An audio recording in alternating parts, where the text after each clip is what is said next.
Un cube de fer de 12 cm de côté est suspendu à un dynamomètre. Ensuite, on le plonge entièrement dans de l'eau pure. Qu'indique le dynamomètre, sachant que la masse volumique du fer est de 7860 kg par mètre cube. Très bien, essayons de comprendre l'énoncé. On nous parle d'un cube de fer qui est suspendu à un dynamomètre.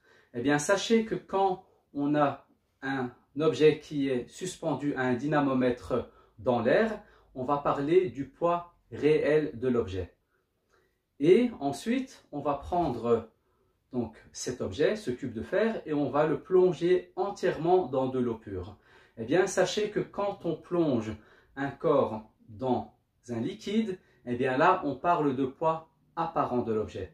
Autrement dit, le poids qui apparaît lorsque cet objet est complètement immergé dans un liquide. En fin de compte, on nous demande donc de trouver le poids apparent de l'objet. Autrement dit, le poids lorsque ce cube est complètement immergé dans de l'eau pure. Donc, c'est ce que je note ici au niveau de mes inconnus, c'est le poids apparent du cube de fer, donc quand il est plongé dans l'eau pure. Et donc ce poids, forcément, on attend une réponse en newton. Très bien. Au niveau des données, je note le côté du cube, donc c'est 12 cm de côté. Et on nous donne aussi la masse volumique du fer qui est de 7860 kg par mètre cube. Et bien ici, au niveau de notre formule, il faut savoir que le poids apparent est égal au poids réel moins la force d'Archimède. Autrement dit, le poids de notre cube dans l'eau est égal au poids du cube dans l'air moins la force d'Archimède, qui est cette force qui est exercée par le liquide et qui est une force qui va vers le haut. Et donc forcément, ici, on aura un poids apparent qui sera inférieur au poids réel à cause de cette force d'Archimède qui est la force exercée par le liquide vers le haut. Passons donc à la résolution de l'exercice. Nous allons nous baser sur cette formule. Le poids apparent est égal au poids réel moins la force d'Archimède. Eh bien, pour trouver ce poids apparent, nous allons faire l'exercice en 3 étapes. La première étape est de déterminer le poids réel de l'objet.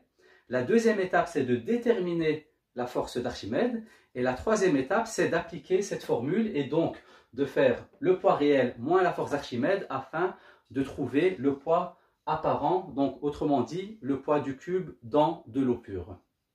Passons à la première étape de la résolution. Donc nous avions dit qu'il faut déterminer le poids réel du cube, donc le poids du cube dans l'air. Eh bien, sachez que le poids réel est égal à la masse du cube de fer fois la gravité de l'astre sur lequel on se trouve, en l'occurrence, dans ce cas de figure, la gravité de la Terre. Eh bien ici, on ne nous donne pas dans nos données, on ne nous donne pas la masse du cube. Eh bien, ce que l'on fait, c'est qu'on revient à cette formule de la masse volumique et on voit que la masse volumique du cube en fer est égale à la masse du cube en fer divisé par son volume. Eh bien, lorsque nous transformons cette formule, nous pouvons dire que la masse du cube de fer est égale à la masse volumique du cube fois le volume de ce même cube. Eh bien, ici, au niveau de notre première formule, nous allons remplacer cette masse du cube de fer par son équivalent, donc par la masse volumique du fer fois le volume du cube de fer.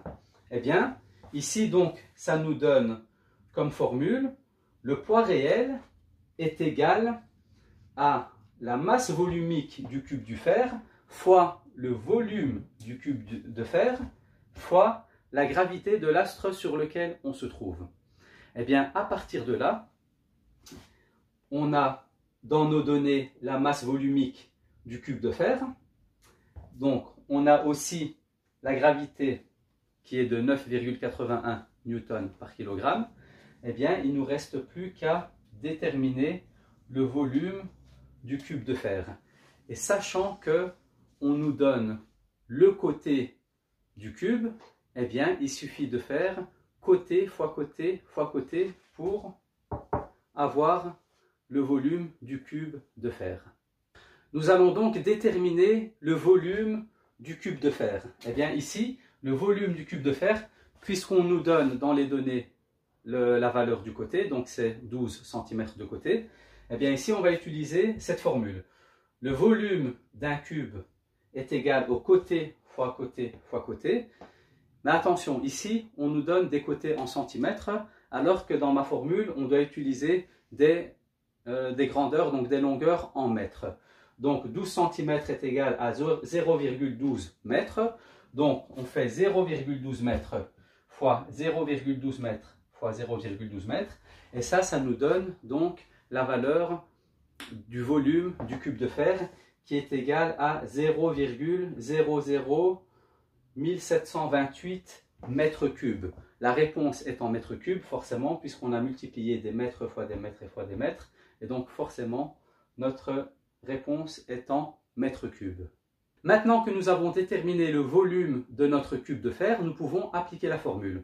Donc cela nous donne 7860 kg par mètre cube fois 0,00728 mètres cubes fois 9,81 newtons par kilogramme. Eh bien ici, lorsque nous simplifions les unités, nous pouvons voir qu'on peut simplifier les kilogrammes ici avec les kilogrammes, les mètres cubes avec les mètres cubes, et forcément, donc, il ne nous reste plus que l'unité des newtons. Donc forcément ici, notre valeur du poids réel est en newtons, et c'est 133,24 newtons qui est notre poids réel, donc notre poids du cube de fer dans l'air. Passons à la deuxième étape de notre résolution. Sachant que la force d'Archimède est égale au poids du volume du liquide déplacé par l'objet immergé, eh bien nous pouvons dire que la force d'Archimède est égale à la masse du liquide qui a été déplacé par l'objet immergé fois la gravité de l'astre sur lequel on se trouve.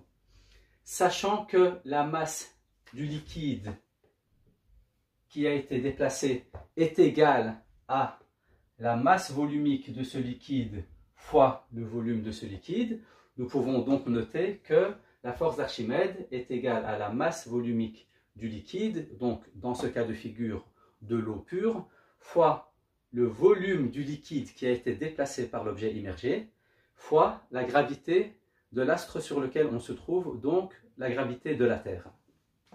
Eh bien, nous allons appliquer cette formule et nous voyons que la force d'Archimède est égale à 1000 kg par mètre cube, qui est donc la masse volumique de l'eau pure, fois le volume du liquide qui a été déplacé par l'objet immergé, sachant que l'objet qui a été immergé, c'est notre cube de fer, qui a un volume de 0,00728 mètres cubes, eh bien, c'est ce même volume de liquide qui a été déplacé par ce cube qui a été immergé dans le liquide. Eh bien, on multiplie encore par la gravité de la Terre qui est de 9,81 newtons par kilogramme. Et ensuite, lorsque l'on simplifie les unités, donc les kilogrammes avec les kilogrammes, les mètres cubes avec les mètres cubes, nous voyons que l'unité de la force d'Archimède est en newtons. Et donc, la force d'Archimède, après avoir effectué notre calcul, est de 16,95 newtons. Passons donc à la troisième et dernière étape de notre exercice. Nous allons donc appliquer notre formule de départ. Nous avions dit que le poids apparent est égal au poids réel moins la force d'Archimède. Eh bien ici, nous pouvons noter que le poids apparent est égal à 133,24 newtons moins 16,95 newtons, ce qui nous donne un poids apparent qui est égal à 116,29 newtons. Eh bien, ce poids apparent représente le poids du cube de fer lorsqu'il est complètement immergé dans de l'eau pure. Merci d'avoir suivi cette vidéo et bon travail à tout le monde.